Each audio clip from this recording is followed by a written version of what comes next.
भाषा सज्जता। विद्यार्थी मित्रों, आप अव्यय के बारे में जान चुके हैं। अब आप इन वाक्यों को सुनिए।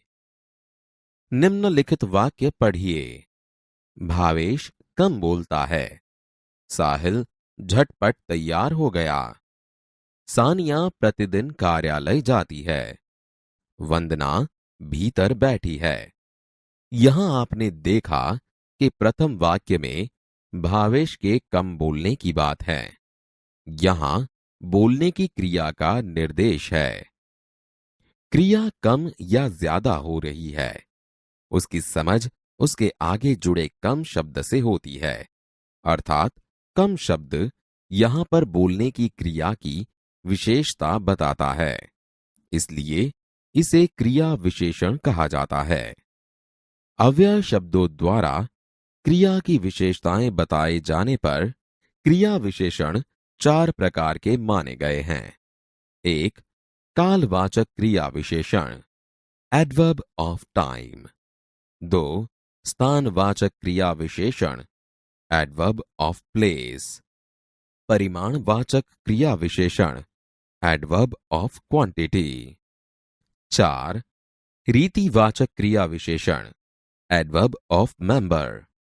यहां पर आपने जो वाक्य पढ़े और सुने हैं, उनमें कम शब्द क्रिया का परिमाण बताता है। झटपट शब्द क्रिया की रीति बताता है। प्रतिदिन शब्द क्रिया का काल बताता है। भीतर शब्द क्रिया का स्थान बताता है।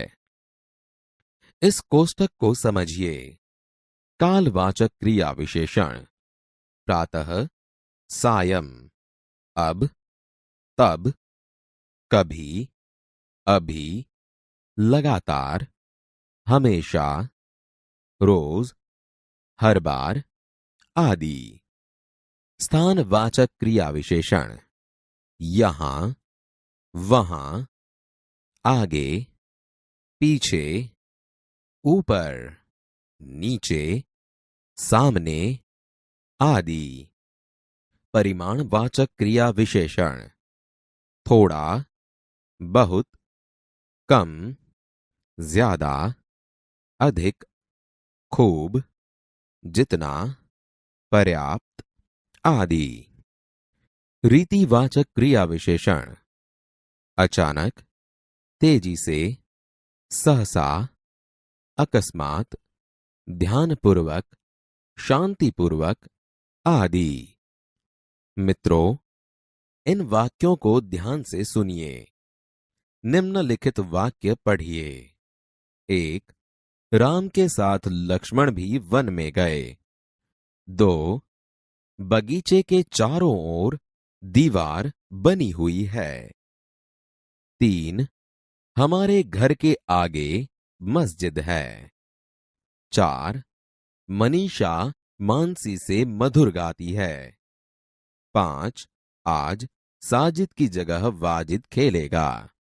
यहां आपने देखा कि जो रेखांकित शब्द हैं, वे किसी न किसी संज्ञा शब्दों के बाद प्रयुक्त हुए हैं।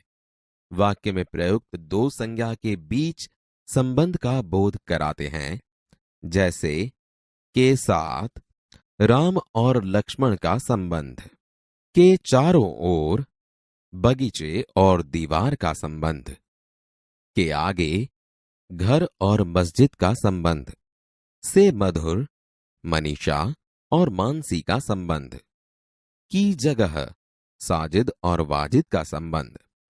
जो शब्द संज्ञा या सर्वनाम के बाद प्रयुक्त किए जाते हैं तथा अन्य संज्ञा, सर्वनाम या अन्य शब्दों के साथ संबंध का बोध कराते हैं, वे संबंध बोधक अव्यय है। मित्रों, अब इन वाक्यों को पढ़िए। निम्नलिखित वाक्य पढ़िए। 1. नूरोदीन, संजय और नीलेश गांधीनगर गए। 2. रमेश ने परिश्रम किया, इसलिए प्रथम आया। 3. यद्यपि हम निर्धन हैं, तथापि उदार है। 4. प्रकाश और धीरज अच्छे लड़के हैं। 5. यदि ज्यादा बारिश होगी तो फसलें नष्ट हो जाएगी। यहां आप समझ सकते हैं कि रेखांकित शब्द दो शब्दों, दो वाक्यों या दो वाक्यांशों को जोड़ने का काम कर रहे हैं। दो वाक्यों, दो वाक्यांशों अथवा शब्दों को परस्पर मिलाने वाले शब्द को समुच्चय बोधक अव्यय कहा जाता है, जैसे और, किंतु, तथा, अथवा, इसलिए आदि।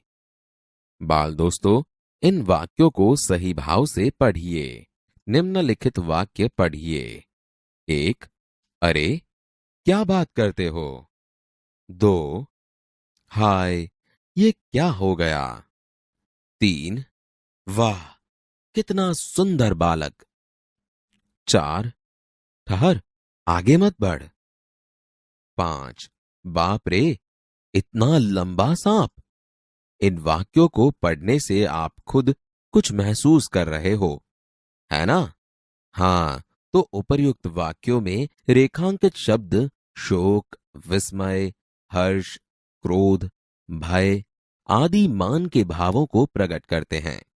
जो शब्द विस्मय यानी के आश्चर्य, हर्ष, प्रशंसा, घृणा, शोक, भय आदि भावों को प्रकट करने के लिए हमारे मुख से स्वतः निकल पड़ते हैं, वे विस्मयादि बोधक अव्यय कहे जाते हैं।